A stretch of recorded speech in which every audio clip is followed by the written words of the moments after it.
there's really no work-life balance in the tech industry and or, cyber for that matter. It's hard. I'm here with Paul from OX Security. And yeah, if you just want to start off with a quick intro, who you are, what you do. Yeah, Paul Nieto, OX3 Security. You could find me on YouTube, Instagram, Facebook as well. That's pretty much what I go by on my socials. Also on LinkedIn as my name. Currently, Red Teamer Pentester, trying to go on my own as well.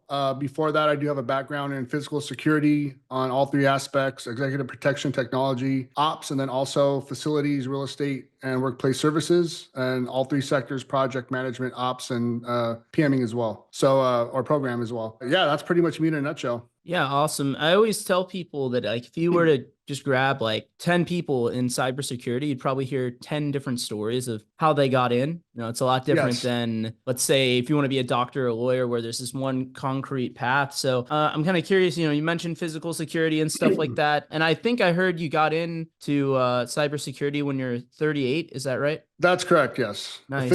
Officially 38. Yeah. 38, Yeah, 39 so around. if you just want to walk me through, what was your journey into cybersecurity? How did you end up getting into it, and what kind of interested you in it as well? Yeah. So honestly, it started when I was young. So I got into on the, I guess you could say, the gray black hattish area. Nothing like news, mainstream news or anything like that. But where I got in was I used to do people's DirecTV and Dish networks, and then also help solder the pirate box back in the days in the 90s, mid to late 90s. So that's kind of where I kind of broke into it. Always been into computers. I mean, for me, I look at it as I was born and raised in San Jose, Silicon Valley. So how could you not take advantage of that being in your backyard? Most people like to play other crappy politics and use an excuse. I didn't. I went for it. Again, it was on that path.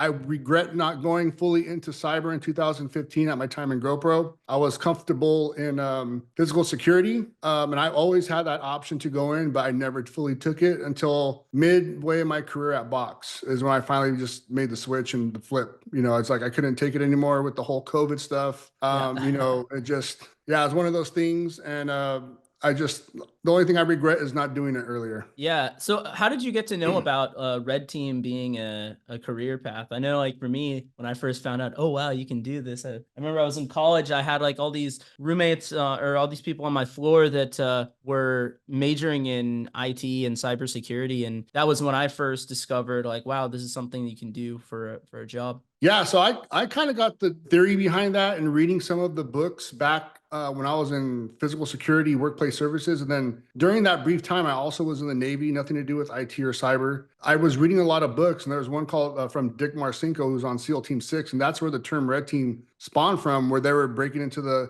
doing the physical red teams on the naval bases and joint command bases as well. And then obviously in physical security, about my time, a little bit as I started, right after I started GoPro, that's when, we were being tasked to build out physical red teams to pretty much put pressure on physical security systems and our guard forces back then.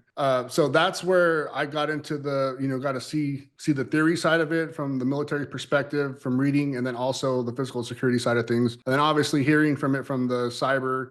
Back then, cyber was really still new in 2014-ish. It was more network security, and there was another network term, but mainly network security. That's where they were, talking about it. It was kind of really, really niche, really small back then. So okay, so I'm guessing you have the lock picking side skill as well. Yes. Yeah. Yep. Yeah, I never learned it myself, but I know a lot of my red teamer friends also learned that as well. Yeah, I know you mentioned in some of your videos that you have a background in sports, and I was just kind of curious how has that helped you in your career?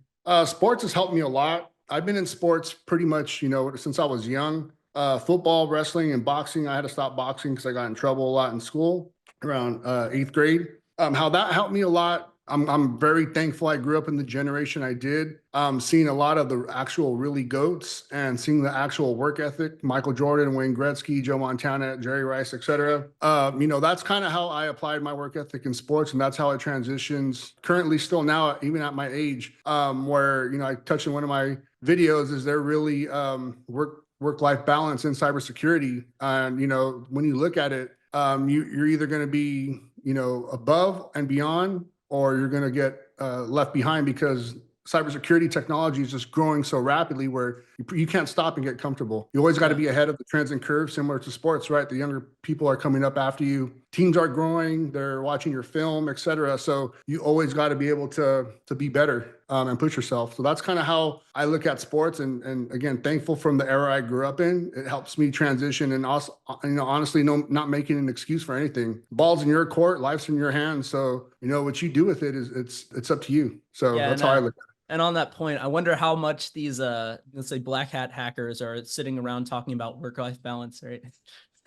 Yeah, and that's a whole nother subject I want to talk about in a future YouTube, because that correlates with, I guess you could say, some of these people that have some of these job descriptions, requirements, and demands, especially when it comes to crazy amounts of experience tied with master's degrees, PhD degrees, and a million certs that especially are irrelevant to the sector. It's like, dude, these kids are like doing this 24/7, or young adults, whatever you want to call them, groups. They ain't waiting for you to find 10 people for, in 5 years. So it's like, I don't understand it, because you don't need all that to have that skill set. But again, that's a whole nother combo for another day. Well, yeah, I know that's something that I tell people all the time, is because they'll look at these job descriptions and they'll be discouraged from applying. Let me ask you, have you, like, when you apply to these jobs, do you meet all the requirements? Because I know, like, what I tell people No. is like, look, I've never applied to a job that met all the requirements for, and it's not really a reasonable thing most of the time. Yeah. No, and I see there even be more ridiculous. I was actually having this conversation with my friend and a coworker. It's just like, there's no way you can learn every niche in offensive security. Yeah. You would go crazy, and let alone all of cybersecurity, right? Yeah. You got IoT hacking, car hacking, satellite now. It seems like a it's pretty crazy. unique problem to our field, right? Because let's say if you were a doctor or is. something like that, right? And let's say that you are like a anesthesiologist or something like that. It's very clear what your job duties are, what your specialization is. Yeah. And so even though they're going to have like the general knowledge that all doctors have, they're not going to sit around and have imposter syndrome because they don't know like what the pediatrician knows or something, right? Whereas That's correct. with cybersecurity, you have a lot more kind of freedom to jump around between areas and choose, maybe have a couple of specializations and things like that. And so I think that's one of the reasons as well why a lot of people feel this imposter syndrome. But yeah, it's kind of self-inflicted. Yeah. I would say they should do it like if you're already an employee, meaning, we might need you to touch on IoT or OT security, figure it out, see what you could do. If not, we'll get a third-party vendor, shadow them, put that on the job description. Don't say you need it. It's mandatory, because you're only going to use it once every quarter or once every year, if that, for a test or audit, right? So I think they got to restructure their job descriptions like that as well. Be realistic. Yeah, I would say one of the turning points for me with that, because I've always heard people say that, like other creators, like when I was first learning, like, oh yeah, don't take the job descriptions too seriously. But really what opened my eyes to it was when I was just getting hit up by all these recruiters, because I had a few years experience at this point, and they're recommending me for these jobs. And they're like, hey, as like a formality, can you, we're going to refer you to the next round, but as a formality, can you go ahead and fill out the application? We'll send it over. And I remember taking a look at it. I'm like, why did they recommend me for this job? I don't meet like half of these requirements. I remember they said like OSCP and like 5 years experience. At the time, I only had a few years. And even in many cases, like the meme is kind of like, oh yeah, 5 years experience with a tool that's only been out for 2 years. I've seen that as well.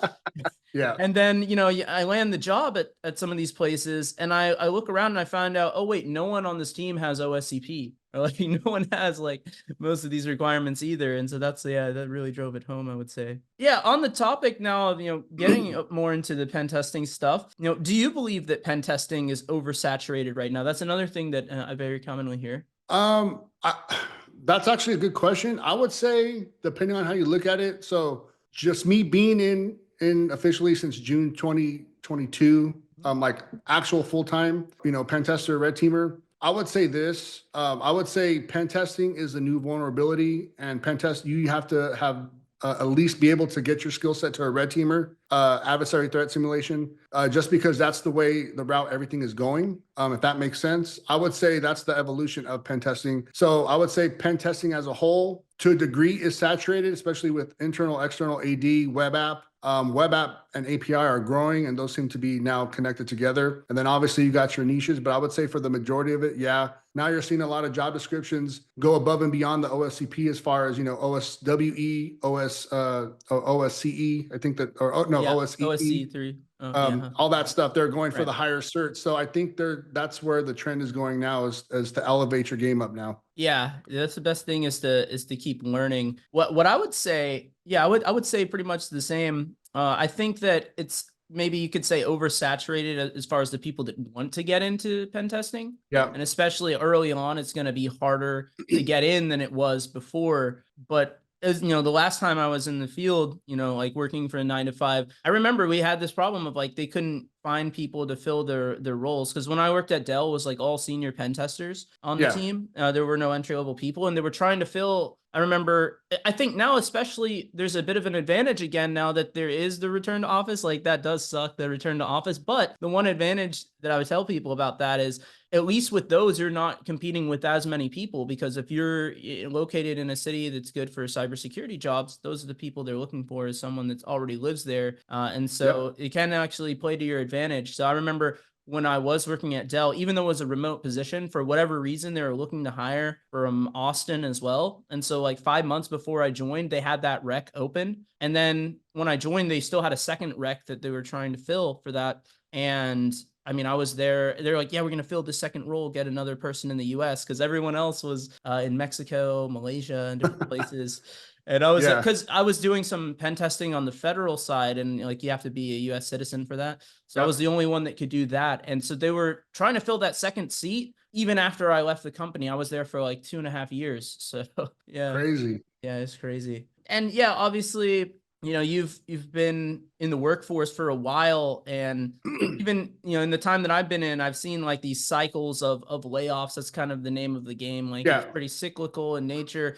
And I think especially people that are just getting into the field today, or they're looking to get started, they feel that everything they're seeing on the news, it's like the end of the world. It's the end of cybersecurity and stuff like that. So I want to see if you could kind of speak to like your experience of the cyclical nature of layoffs and kind of what you learned through your experience. Yeah, I'll speak for the tech industry, since outside of Royal, where I'm at now, I've pretty much been in the tech industry my whole career since 2005.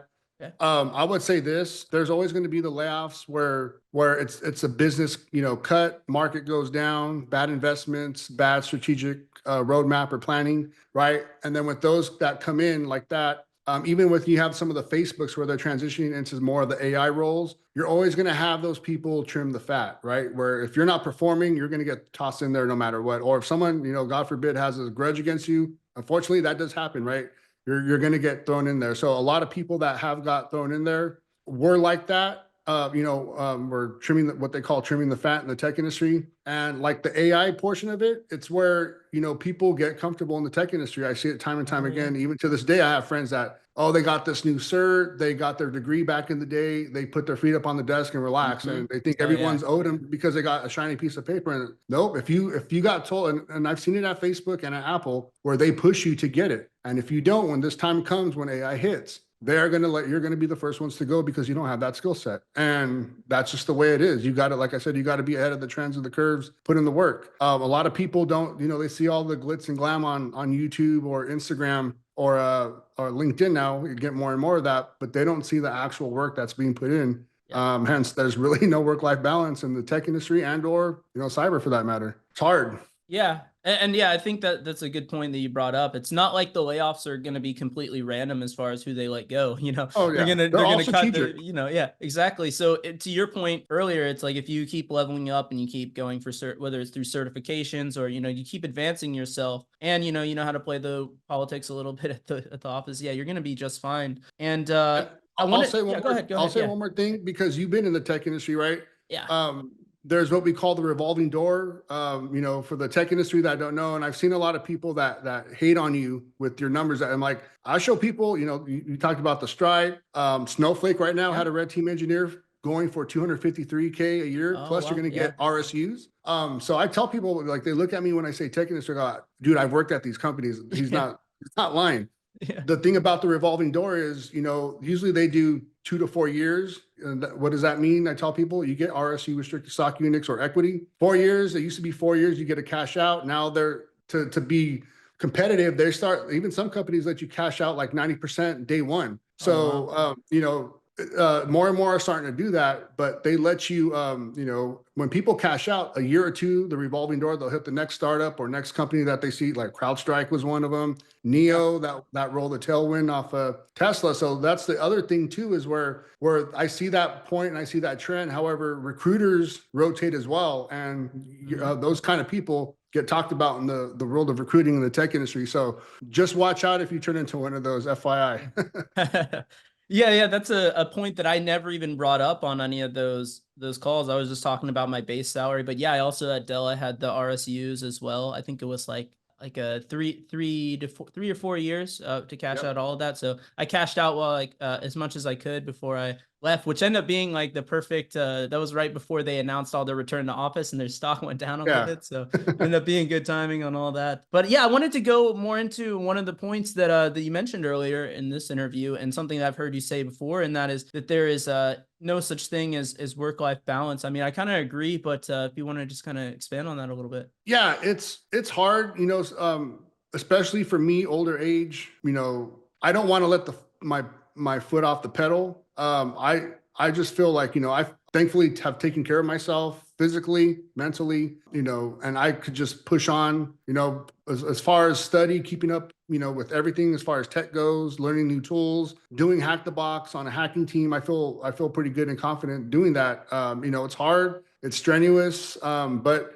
it's what's needed. Now, I'm not saying I don't go have fun, take a vacation, go hang out, you know, watch a football game or whatever with my kids. But, you know, at the end of the day, that's just the way it is in cyber. And you know, for those have really been through it, that have gone through an incident, it is really stressful. You know, at Royal, Yeah. even though I'm a red teamer pen tester, you know, it's all hands on deck. So I got to help if I'm not, you know, doing any kind of consulting or site, like what would I do as a pen tester or whatever, red teamer, I'm threat hunting. So I had to learn, I got my foot thrown in the fire for threat hunting. I use Splunk for physical security to make dashboards and metrics, nothing like that to search as like, I was like, really, I thought I was going to get fired because I didn't know what the hell I was doing for threat hunting, but I learned, and that was the best, greatest experience for me. So now that's my second specialty, because I got to maintain it, you know, using now it's CrowdStrike, Splunk, and, you know, Anomaly and stuff like that, Darktrace. So, you know, I think it's great to have a dual skill set. That's where that came from. But I look at it like this now, not only do I have that extra skill set, I could put that on my resume, but it's also going to make me a better red teamer and pen tester as well. Yeah, I was gonna say, Knowing yeah. how those tools work, how the teams work, how they interact with both. So it's just overall, you know, it's a win-win for everybody. I could help out the other teams, and you know, knowledge and skill set for me. Yeah. And I've always looked at it like, how can I take a synergistic approach of what I do? I mean, when I started my YouTube channel, that was kind of my synergistic approach. I was like, hey, I can create content, but at the same time, I can, you know, it's kind of feeding into me like learning more. It's motivating me to Yeah. learn more and incentivizing me to, you know, if I make a video teaching something, it can be on something that I'm learning, right? And so then when I started mentoring people as well, you know, that made me better in my career as well. And I looked at it less of like I'm working right now, or I'm like you know, studying for the job or something like that. And I kind of integrated it with my life, and it just became like a part of my life. And I think that helped a lot, because I think too many people they separate it too much of like I'm working now, or I'm, you know, relaxing now or whatever. I think if you can integrate it with your life, it's just going to be Yeah. easier. Yeah. Yeah, I do. And, you know, I got my son in coding. Thankfully, he likes it. So he sees, you know, how everything goes on with me for work. You know, even sometimes when you get to hang out with the vendors, you know, at Black Hat and DEF CON. So he sees all that stuff, Yeah. and that gets him to motivate, not, you know, not just the fun stuff, but seeing how to network, how to meet people, how to grow, how to get, you know, access licenses to try out tools on your lab. So him seeing that is now it piques his interest, and, you know, hopefully that he keeps in the right Nice. direction as well. Yeah, yeah, nice. And so, yeah, I guess that kind of feeds into my next question of how are you, you know, a lot of people are probably wondering if they've seen any of your content. If they haven't, you know, this guy is like a machine with cranking through certifications and stuff. So I wanted to know, like, what was your motivation for pursuing so many certs, and how are you know, what are some of your tips to be able to crank through them the way you do? Yeah, so it was funny. I had finally a couple of crazies on YouTube call me one on YouTube, one on LinkedIn call me a cert collector. I'm like, well, if it's practical, I'll be a cert collector all day because it's practical. I gotta actually do it. It's not multiple choice, and I'm not Yeah. knocking multiple choices, but they're not. They're mainly theory, and I'm just not a multiple choice person. I mean, you and I both know why that happens, right? Oh These yeah, are yeah, people that are hating on you because yeah. they see you getting all these certs and really they want to, and it like it triggers them a little bit because you Oh know yeah. they're not willing to put in the work to get them, and you are, so it kind of reminds them of the fact that they're not willing to put in the work, and it triggers them. Oh yeah, it's hard. I remember, I did my OSCP up and down, and then when they did the first AD switch where they said it was going to be harder, that's when I took it last Mhm. June 2024. I mean, I was nonstop, 3 hours in the morning, and then all the way till I did 2 hours, and then came back from jujitsu, 10 to 11, 11:30 ish, knocked it out, and finally, did it, got it. And it was a brain, stretcher, if you know what I mean. It Oh just the yeah. way that the OSCP was. Once I got that out of the way, it was more streamlined, with everything, PMPT, CPTS, CBBH, and then CRTO. So that's that, and then CRTO was kind of more a little bit relaxed because I got to use Cobalt Strike first for work. Yeah. So it was a little bit more, easier since I had that experience. But yeah, I just cranked it out and I'm still going. But it's what I need to do to get ahead. Especially, I don't use this as any kind of card, but I do know that for a fact, being in the tech industry where I want to get back into someday, they do look at older people at a certain way. If you don't take care of if you look a certain way, if you're older, Hmm. they're going to judge you. That's just the way it is. Because I've known recruiters that talked about it, Yeah. against younger people. So that's why I take care of myself, but I also crank out, the certs and get what I need to get done. Yeah, for sure. And do you see these certifications as being absolutely necessary to get into the field today, or what is your stance on that? I would say yes and no. Because in reality, you don't need certs. I would say doing your stuff on YouTube is even better. Seeing that actually on hand, knowing people Hmm. that have done it, talking to recruiters. But at the end of the day, if you need to find some training to actually get the skill set, and you don't work like if you don't have access to Splunk or CrowdStrike or to do the CrowdStrike training for threat hunting, you got to pay the OSCP or hack the box or some of these other ones to actually do it. And it's still not like, the actual stuff itself in these actual environments. You know what I'm saying? Yeah. So I would say for the most part, it is just to get your, at a minimum, feet wet, but more on the offensive security side, they are, I mean, you're actually doing it. Yeah. So I think if you don't have that access, yes, they are. But at the end of the day, do you really need it? No, but it's a lot harder to, unless, Exactly. people Yeah. know you or your stuff's out there and or both. That's what I'd So, say, like, yeah, as well, because like we were saying at the beginning of this, there's no like one path of like, oh, you have to get this, and this, and then you can oh get yeah, in. no. But I think everything counts towards your overall portfolio. So I think kind of Yeah, depends on your background, right? If you're coming from truck driving or some non-related yeah, field, then absolutely you want to have certs, you want to have, you want to stack the exactly. cards in your favor. If you're someone with all this like developer experience and maybe you can make a lateral movement within the same company to get right into pen testing or whatever, maybe Yep. not. But I tell people all the time, it's not that you need to have a degree necessarily or that you need to have XYZ certification, but you need something, right? You need something to help you stand out, to help you, vouch for you to get into the field for sure. So for a lot of people, certifications are a good fit for that. And I think certainly once you get into the field, then even more so the answer leans towards yes, like you should be upskilling yourself, and certs and Mhm. trainings like that are a great way to do so.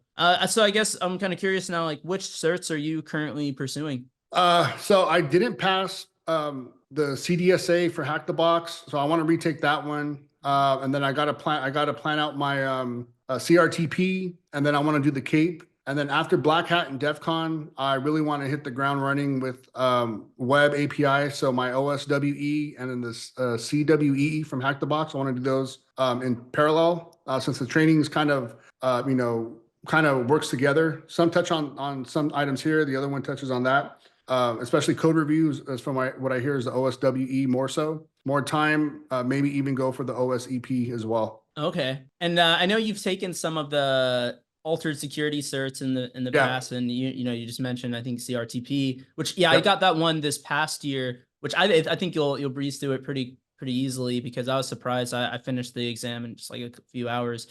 But one of the really cool new ones that it's in beta right now, so I'm kind of waiting on it. I don't know if you heard it, but they released one. I think it's called the CETP. I think it's called. Oh yeah, yeah. Basically, I it's saw all that on their about site. Yeah. evasive, Yep. I evading saw that AV and one. stuff like that. That one I would probably go and take maybe next year, Yeah. whenever it's like officially launched. Yeah. That's definitely on my Yeah, radar for next year as well. yeah. And this past year, I also took the one that they had on ADCS, which I thought that one was pretty good as well. Nice. And yeah, so currently I'm working through the OSED because I have all the training materials Okay.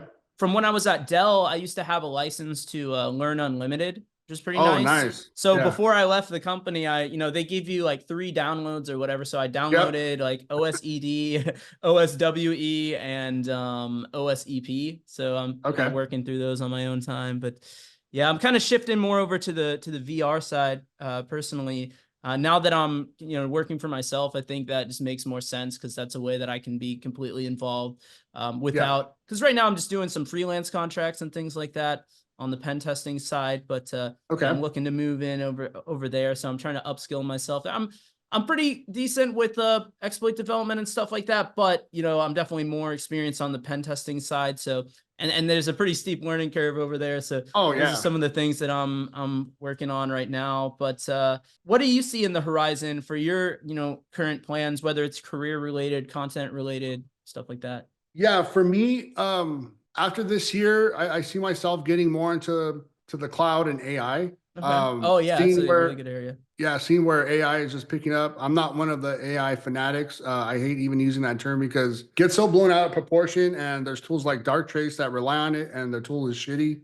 And it's really machine learning. It's not artificial intelligence. Exactly. Yeah. They're using it for a marketing scheme. So when you hear everyone, I'm like, oh, it's not AI. But Mm, and a lot of people are still companies, employees are still throwing stuff in there that are, confidential and stuff like that. yeah. And even more so crazy stuff. So I see that being big and then getting more into the cloud. As far as for content, what I want to do, start getting more, I want to start doing more lives. I know Hack the Box, I Oh, have to okay. unfortunately do retired machines because they got that policy where you can't do active, Mm, which sucks. But yeah. I'm gonna actually look into Bone Lab, see if I could do live on there. Check that one out. Oh yeah, I Uh, love Bone Lab. That's a great platform. yeah, Yeah. everyone says that one's really really I saw awesome. some news where they're actually integrating VoneLab into Hack the Box. I don't Really? know if you saw that. Yeah, maybe I'll send it to you later if I can find that article Yeah, I yeah. If saw. you can, that'd be great. But yeah, I did read that I think on the Hack the Box site. I don't know if it's happened yet or when it's going to happen, but they're going to like merge it. Okay, interesting. Yeah. Well, we might have to find something that we could do live instead of retired Yeah. machines. But yeah, and then just do more day in the life, show my life from when I get up in the morning, some meetings for work, after And you're work, you're still fully training. remote, right? Yeah, I am. Yep. Nice. So Yep. it does exist out there. A lot of people didn't believe me Oh, anymore, there's but a ton of fully remote. yeah. And I think still, cybersecurity still has the upper hand in that. Oh yeah. It's the most remote job because what I used to tell people all the time is like, look, when I was working in the office, I was going on site to work remote. What I mean by yeah, that is I'm literally driving to the office and then I'm going and remoting into machines that are in a data center across the exactly. country, across the world or whatever. So, Yeah. this has affected everyone, the return to office policy on these US companies. It's not anything specific to cybersecurity. It's happening from the CEO level down in many cases. So, yeah, as soon as they become more widespread again, which, once the fad wears down, I think it definitely will, cybersecurity is going to be the best position for that. But even now, like you and a lot of other people I know also still have remote jobs as well. But I think going back to what we're saying earlier, it's all about upskilling yourself. I think right now, if you want to be entry level and get a remote job, then it's going to be a lot harder than it was like Oh 3 yeah. years ago. But, if you are someone that has some experience or you just keep leveling up, then the opportunities are definitely still there. Yeah, I would say the more you level up, the more you can control the market, and that goes for anyone, Yeah, even outside of exactly. cyber. Yeah, you have more leverage. So yeah, of course. And yeah, another thing I was gonna say is you talked about earlier, some of your takes is like, yeah, you don't really care what people think to a degree. I mean, everyone does to some degree, but you definitely have a lot of base takes on your channel and stuff. So that's what kind of caught my eye about you. I know I Yeah, recognize your name because you've been commenting and I stuff for took a your while. I don't know if I took your course back in 2022, and we did an Did interview you? back then. Yeah, the AD one. Oh Uh, yeah, okay. was it I'm going to say June or between June and November of 2022. Yeah, it was a while ago. But as far as my takes, I just keep it real. Yeah, I love that. No, Yeah. because Well, like because I a lot said, of I've people are worked. afraid to nowadays, you know? No, they are, and even in the tech industry, there's so much people that they hate life because they got to stay in line. And there's just so much. And now I think we're kind of swinging right, getting back to normal pre Yeah, I think so too. That's 2016. good. Yeah. So, it's just best to be honest because at the end of the day, they can't prove me wrong. And if someone says something to me, I have a friend that, that they say, it gets his goat. And I agree because whether you have some kind of issue or disability, or they talk about someone, if they have a disability, like for me, I have my brother, no one said anything about my brother. Yeah. But I mean, I look at it like this. You're always going to, especially if you put yourself out there on LinkedIn, which I'm starting to more and more now. And Yeah. then YouTube, Instagram, Uh-huh. you're always going to have people that you're not going to please everyone. There's always going to be people talking crap. But at the end of the day, if I look at it like this, if I was to do something, it's always going to be the second person that gets in trouble and caught in jail. It's just not worth it. Yeah. It's just like, I don't have, that's fine. And if it's funny, I'll laugh with them. Shit. I have a great sense of humor. So, I don't have time to block every comment or to do all that. It's like, you want to say it, look yourself, be like a fool, cause there are people that could track you down, even if you have a quote unquote anonymous YouTube channel or name or Yeah. Instagram. So, it's not even Put worth it. yourself So out. Yeah. Yeah, exactly. that's how I look at it. Yeah, one of the good quotes that I've heard a few years ago was like, if you don't have some haters, you're doing something wrong, right? So Oh yeah. yeah, I And, think that's a sign that what you're doing is you're doing some big stuff, and maybe some people get triggered by that or whatever. Yeah. And I remember hearing one of your stories. That was crazy because you were not only in the tech industry, but you were in like ground zero for a lot of this stuff being in Oh California. yeah. And so I heard your story about you're like, why the hell are there tampons in the men's bathroom? And they're Yeah, like, that was when I was "Shh, at, that was don't when say I was it." at, that was when I was like, at, that was when I was at Jesus. Box, and I thought they were Q-tips. I thought they were the blue Q-tip box, and I was like, "What the hell is this?" And people got all, it's like, dude, come on, and that just opens Pandora's box because they let children in for bring your kids to lunch and whatever. Yeah, that's And the then you real get all bad that part about it. stuff. Yeah. Like, what if someone said they were a girl and your daughter's in that bathroom, and you just open up a can of worms. Like, what do you think's going to happen, right? Especially as a father. So that's where how I look at these kind of things, right? Yeah. And I think, look, especially like, if someone's of a similar mindset as us and stuff, and if that's even a concern of, entering tech, what I will say is that a lot of people think like the way we're thinking, like a lot of people actually do think like us. There's a lot of normal people in tech. Yeah. It's just that they're afraid to voice their normalcy, right? Because they're afraid that the loud minority is gonna like chop them down. I remember when I was, when the COVID stuff was going on, and I was working for the VA at the time, they enacted this policy where it's like, oh, you got to put your vaccine information in this portal by this date or you're going to be terminated. And I didn't get the vaccine. And then I remember, a lot of people were, they were quiet about it and stuff. And then there were the loud people like, yeah, we like it or not, we're the employees of the commander in chief and what he says goes. And because there was like a lot of military people. So some of them were the kind of military people that were really bought in. Right. But then there were a lot of people that were just silent and stuff. And I remember the time passed. I just started job hunting at that point. That was when I was actually interviewing for Dell. So I kicked off that process during that time. And they end up reaching out to me. Some HR lady reached out to me and like, hey, I see you still didn't put your information in the portal. Are you going to be able to put it in within the next 2 days, or, would you like to be terminated? I'm like, yeah, go ahead. Terminate me. What, really? Yeah, go ahead. Well, hang on. I'll get back to you. Cause no one said that. So they're like, oh, I'll get back to you. And so, week after week goes by, like, they say they're going to get back to me next week. And it ends up being like 3 or 4 weeks. Cause they're still like, oh, what do we do? He said he's not going to. Oh yeah. And there's then a lot of that stuff. By that time, I'm so far in the process with Dell. Actually, I think I just accepted an offer from them at the time. And then, you know, she comes back to me a month later. She's like, oh yeah. And anyways, before that happened, I have all these people at the company like reaching out to me on the side. They're like, man, when you said that, I was going to do that. You know, I was so close to doing that, but I Oh, you decided were. not to. This is not worth it. And blah, blah, blah. And that's when I started to realize like, oh, actually, you know, a lot of people are thinking like I'm thinking, but they're like afraid to speak out about it. They're afraid to, you know, put their self on the line. And because a lot of people are, yeah, I agree with you, and this policy's stupid, and this and that, but I didn't want to say anything, and blah blah. But yeah, anyways, like a month goes by or whatever, and the same HR lady reaches back out, and she's like, "Oh, good news! You don't have to put your information in the portal. You're fine. You can keep working here." I'm like, "Well, sorry, I actually accepted another offer."